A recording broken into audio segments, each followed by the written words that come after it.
ఆస్తుల కేసులో Jagan విజయసాయిరెడ్డిలకు ED court సమన్లు జారీ చేసింది. ఇండియా సిమెంట్స్ వ్యవహారంలో ఛార్జ్షీట్ ను పరిగణనలోకి తీసుకున్న కోర్టు ఆగస్టు 4కు హాజరు కావాలని ఆదేశించింది. విజయసాయిరెడ్డి, ఇండియా సిమెంట్స్ అధినేత శ్రీనివాసన్ సహా మరికొందరికి ఇదే కేసులో సమన్లు జారీ అయ్యాయి. వైసీపీ అధినేత జగన్ ను ఆస్తుల కేసులు వెంటాడుతున్నాయి. ఆయన కంపెనీల్లో ఇండియా సిమెంట్స్ పెట్టుబడులకు సంబంధించిన వ్యవహారాలపై ఎన్ఫోర్స్మెంట్ డైరెక్టరేట్ దాఖలు చేసిన ఫిర్యాదును సీబీఐ ప్రత్యేక కోర్టు విచారణకు స్వీకరించింది.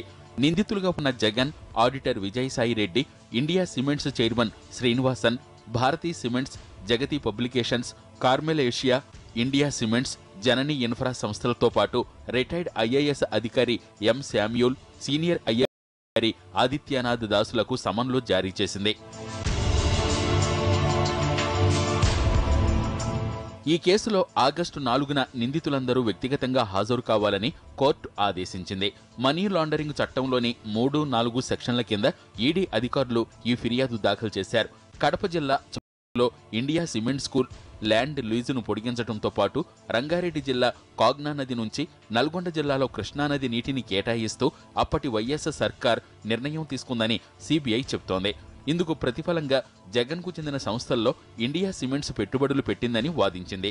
సీబీఐ ఛార్జిషీట్ ఆధారంగా ఈడీ అధికారులు తాజా ఫిర్యాదును దాఖలు చేశారు. ఈడీ కేసుల్లో జగన్ సహా ఇతర నిందితులకు చెందిన దాదాపు 233 కోట్ల విలువైన ఆస్తులను 2015 ఫిబ్రవరిలోనే జప్తు చేశారు. ఈ ఆస్తులను ఇప్పుడు స్వాధీనం చేసుకునేందుకు అనుమతి ఇవ్వాలని ఈడీ తాజాగా కోరింది.